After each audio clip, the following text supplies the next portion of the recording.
misa ng Huwebes Santo ng hapon ay inaabangan ng marami sa atin sapagkat mayroong mangyayari pagkatapos ng homily. At yun po ay hindi pangkaraniwan, ang paghuhugas ng paa. Sabi po ng Roma, simula nung 1 taon hanggang ngayon, ay maaaring huwag maghugas ng paa sa Huwebes Santo dahil sa pandemic. Subalit, pwede namang maghugas din ng paa at mahalaga yon. Kung kayo po ay sanay nang nagsisimba ng Huwebes Santo, alam ninyo yung paghuhugas ng paa na ginawa ng Panginoon para sa 12. Pero meron po siyang ginawa bago siya naghugas ng paa ng mga alagad. Ano yun? The Gospel said, He removed His outer garments. Tinanggal niya ang kanyang panlabas na damit. Mahalaga po yun. Hindi lang niya tinanggap kasi sasayad sa sahig. Yung pagtatanggal ng panlabas na damit ay mayroong sinasagisag. The outer garment is a garment of authority. The inner garment is a garment of necessity. Ibig sabihin po, sa pagtatanggal ng damit panlabas, ay tinanggal niya sa kanyang damit yung tanda ng kapangyarihan, yung tanda ng lakas, yung tanda ng dunong. Tinanggal po niya yon. Kung hindi niyo maintindihan ay, halimbawa, bubuhat kayo ng balikbayan box, pero kayo nakabarong Tagalog. Bubuhatin mo ba agad? Tatanggalin mo yung barong Tagalog at naka-t-shirt ka, saka mo bubuhatin.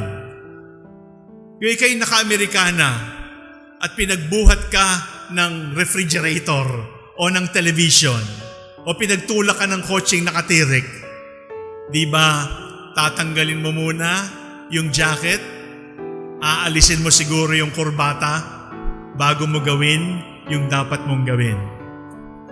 That is what the Lord did. He removed His outer garment because He was ready for the work of the Father. The outer garment is a garment of authority. It is a garment of power. Ano ang turo sa atin na tinanggal niya ang kanyang damit panlabas? Kung ang damit panlabas ay sumasagisag sa kapangyarihan at tinanggal niya yon, ang ibig sabihin ay mayroong mas mahalaga, mayroong mas mataas kaysa sa kapangyarihan. What is more important than being on top? What is more important than being number one? What is more important than being powerful? What is more important than being a man of authority? What is more important than that? Love. Love is more important than authority. Love is more important than being on top. To be loving is more important than being number one. Because the number one may be arrogant. The number one may be hated. The number one may be a cheater. The number one may be a liar. The number one may be a killer. The number one may be feared. But if that number one is not loved, being number one is senseless and meaningless. When the Lord removed His outer garment, He was teaching us a very important lesson in life. To be loving is more important than being powerful. Sapagkat sa dapit hapon ng ating buhay, ang itatanong ng Diyos sa mga makapangyarihan ay hindi ganong boto ang tinanggap mo. Anong number ka sa survey? Sa dapit hapon ng ating buhay, ang itatanong sa atin ng Panginoon, gaanong pagmamahal ang ibinuhos mo sa mundo nung ikaw ay nabubuhay? Pangalawa, ang outer garment, ang damit panlabas, ay suot ng mga guro. Nakikita natin yan kapag graduation. Ang graduate, nakapantalon o nakabistida, subalit papatungan ng toga. Yung toga, yung academic gown, ay tanda na ako ay may dagdag na kaalaman. Now, my dear brothers and sisters, when the Lord removed that, what was He saying? The outer garment is a sign that He was correct. It was a sign that He is right. It was a sign that He had the truth. When He removed that, what was He saying? Is there something more important than being correct? Is there something more important than being right? Meron pa bang mas mahalaga na nasa akin hawak-hawak ko ang karunungan? Meron. More important than being right is being loving. More important than being correct is being loving. More important than having knowledge is being loving. Because it is love that saves us from sin. My dear brothers and sisters, if being correct is not accompanied by love, your being correct can be repugnant. Kung yung pagiging tama mo ay walang kasamang pagmamahal, yabang lang yan. Kung yung pagiging tama mo at marunong ay walang kasamang pagmamahal,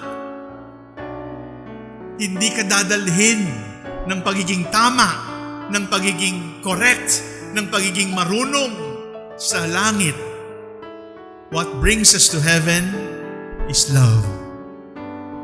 Love is more powerful than authority. Love is more important than being correct. Hindi lahat ng tama, hindi lahat ng correct, hindi lahat ng marunong ay maliligtas, sapagkat ang sukatan ay hindi taasan ng dunong, ang sukatan ay lalim ng pagmamahal. At isinuot muli ang outer garment pagkatapos maghugas ng paa. Iniisip ko sa aking panalangin, ano kaya ang ginawa ng mga alagad pagkatapos silang hugasan ng paa? Siguro katulad ng marami sa atin, nagsabi, "Thank you. Maraming salamat po ang ginhawa ng paa ko." Siguro nagpasalamat sila. Pero anong sinagot ng Panginoon? Hindi siya sinabing, "Ang gapoy wala." Hindi siya nagsabing, "You're welcome." Hindi siya nagsabing, "Walang anuman." Anong kanyang sinabi? "Do it also. Imitate me." So, what is more important than thank you? Imitation. What is more important than praise and flattery? Imitation. Sa katunayan, kapag ikaw ay nagpapasalamat, pero hindi mo naman ginagaya, hindi mo naman tinutularan yung pinagpapasalamatan mo, fake yung pasasalamat mo. Because imitation is the sincerest form of flattery. Imitation is the sincerest form of gratitude. Marami ng lessons ang paghuhugas ng paa.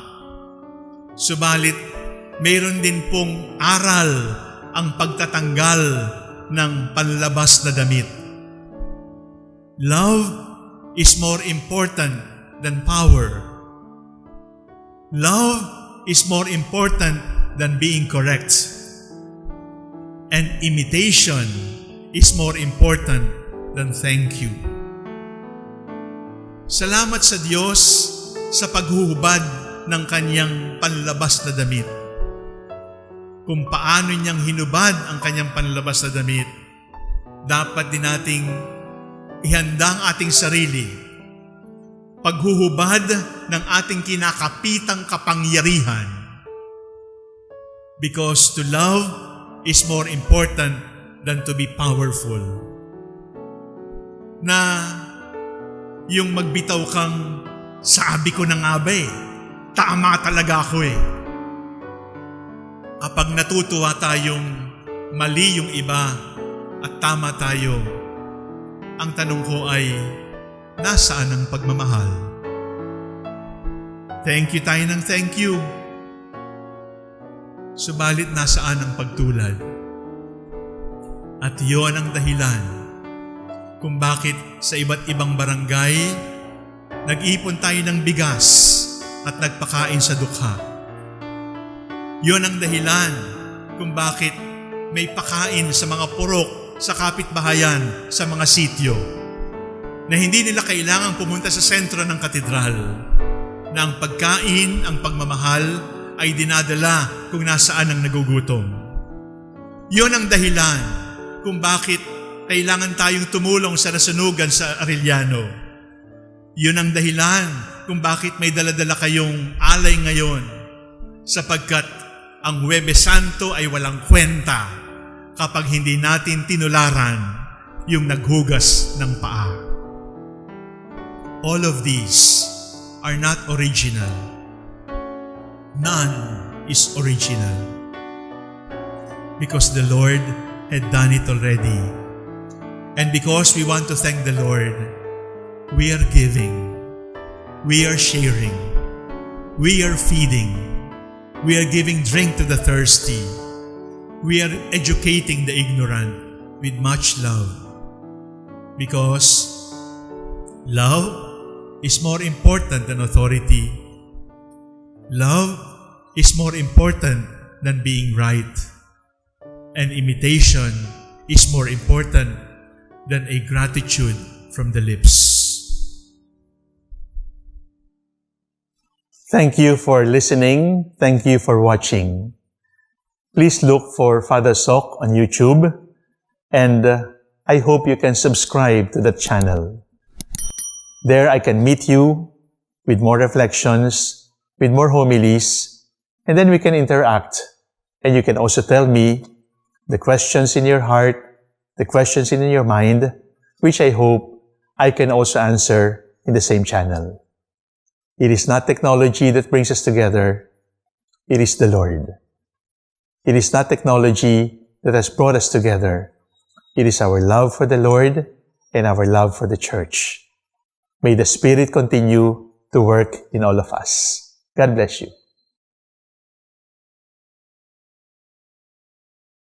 Jesus Christ, the Son of God, was born for you and me. He came to bring the good news, from sin to set us free. The blind, the deaf, the lame, the poor, His power meant to see. He gave His life upon the cross, eternal life the key.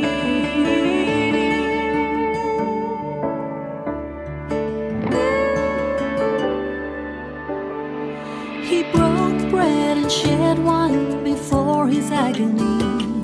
We share the body and the blood in His memory. To make His message known is our responsibility. So here we are to pledge our lives to the Lord of eternity.